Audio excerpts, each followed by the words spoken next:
In this video, I will show you how to design the perfect workout for strength and muscle building. I will take you through the process step by step, and at the end, you will also get a sample workout to get going right away. Let's get started.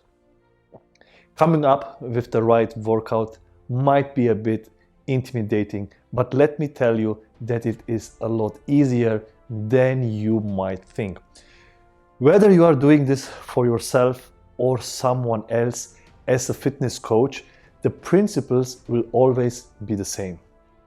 And if you follow this step-by-step process, it can also be fun to give a workout your personal touch.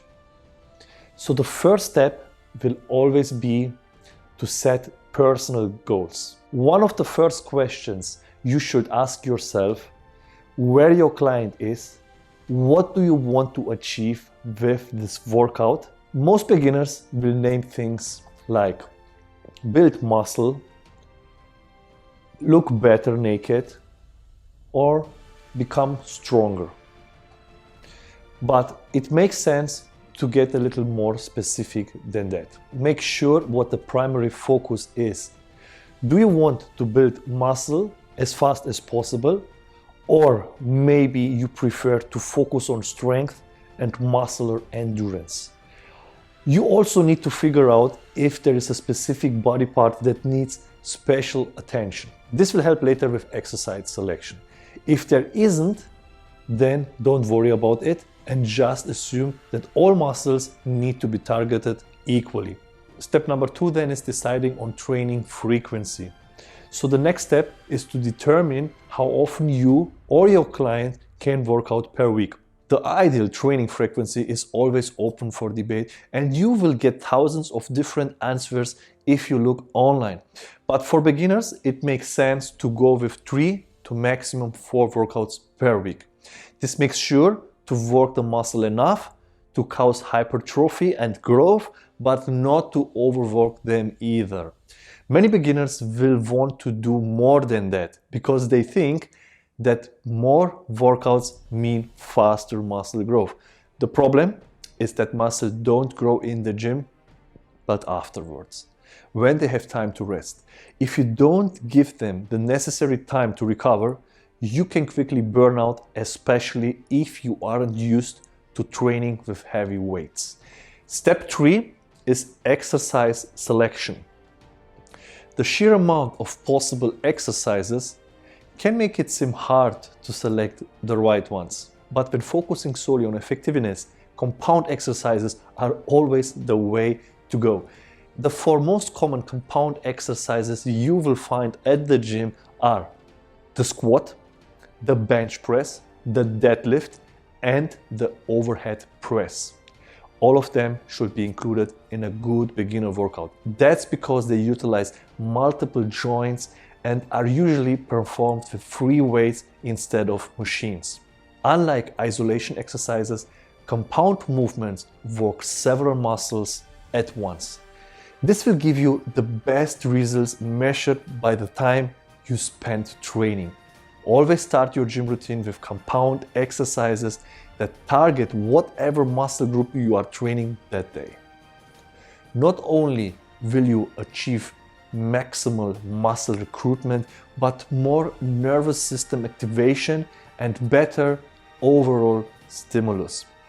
After you have included the most important compound exercises to round up your workout, you also want to include some assistant exercises.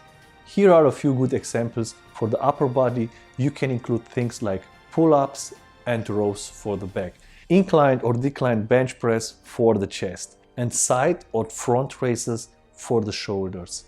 For the lower body, you can include lunges, hack squats, Bulgarian split squats, or good mornings. And lastly, you can also include 1 to 2 isolation exercises at the end of your workout. This will be things like bicep curls or triceps push downs, legs extensions, or calf raises. Isolation exercises targeted only a specific muscle, which leads to less total body fatigue. So their greatest workout finishes when you are already tired. Like I said before, These are just examples, and there are countless exercises you or your client can do. You will see that over time everyone will find their favorite exercises and they should adjust their workouts accordingly. Step number 4 is choosing your weight, sets and reps. Okay, at this point you have already decided on your workout frequency and exercises. But how many sets and reps and how much weight should we do? This will usually depend on your goals. Let's start with reps. As a general rule of thumb, the fewer reps you do, the more weight you will be able to lift and the more you will train for strength. The more you increase the number of reps, the less weight you will be able to lift and the more you are trained for endurance. Training for muscle growth falls somewhere in the middle. To put this into numbers, anything below 4 reps will mostly be strength. Anything between 4 and 12 reps will mostly be muscle growth.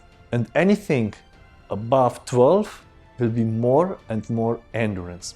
As a beginner, it's usually best to do around 8 to 10 reps during your first few weeks. That way, your weight is light enough so you can get a feeling for the movements of the exercise. Once the movements are learned and your goal is muscle growth, a range from 6 to 8 reps for the 4 main lifts is probably best. At least that's my personal experience training beginners. But how many total sets would you do? Beginners would only need a low amount volume to see results. Volume can be defined as sets times reps times resistance. To keep your volume low, go for 15 to 20 sets per workout. Split the sets up into 4 to 5 exercises and you are good to go. This means around 3 to 4 working sets for each exercise.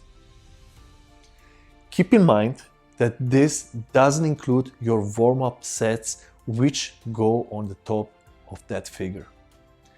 Now don't worry if you are getting confused at this point. I will show you a sample workout at the end of this video that clarifies everything. Another variable we need to address is your weight. How heavy should you lift?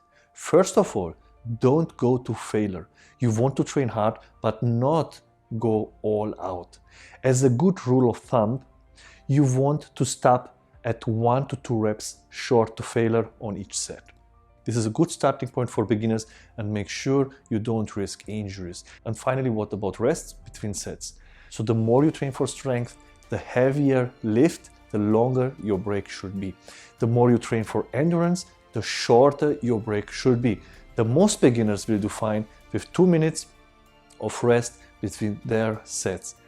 But you have to figure out the right value for yourself. Some people seem to have no problems with shorter rest times between sets, while others just need an extra 30 seconds on top of what's normal. So the ideal range for most beginners is usually between 2 to 3 minutes between sets. And the last step then is to keep progressing. At this point, we are almost done. Before I show you the sample workout, you need to understand one thing. In order to build muscle long term, you have to give the body an incentive to do so. The most effective incentive will always be progressive overload. This means you should constantly strive to lift more and more weight. Sometimes you will be able to add 5 pounds to your bench press week after week. Sometimes it will be known for several consecutive workouts. That's fine as long as the overall trend is noticeable. Beginners should take advantage of the first few months because this is when their bodies will quickly adapt to the new stress placed on the muscles and they will build strength and size extremely fast. Okay, let's now have a look at the sample workout that fits all of this criteria. Let's assume you or your client train 3 times per week. We will therefore divide the workouts as follows. As you can see, there are two workouts, full body workout 1 and full body workout 2. And all you do is alternate between them on Mondays, Wednesdays, and Fridays.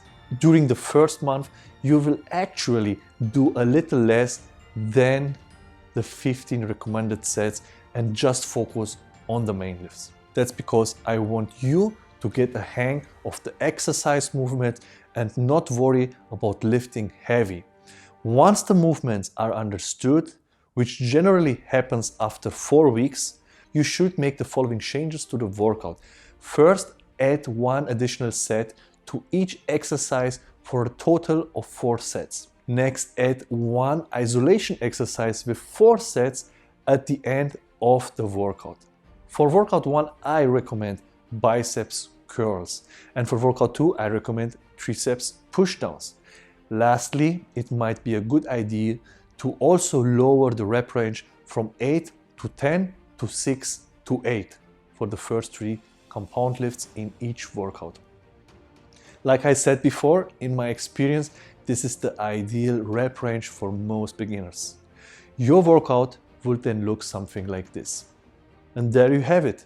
That's how you design your very own workout program from scratch. If you want, you can go with the one above and just get started today. Or you can adjust it to your personal preference and training stuff. Good luck and have fun. If you enjoyed this video and want to hear from me again, be sure to hit the subscribe button before you go. If you have any questions, comment below, give me a like, and just follow me to don't miss one of my videos on YouTube, Instagram, and Facebook. To your success, your health and wealth mentor.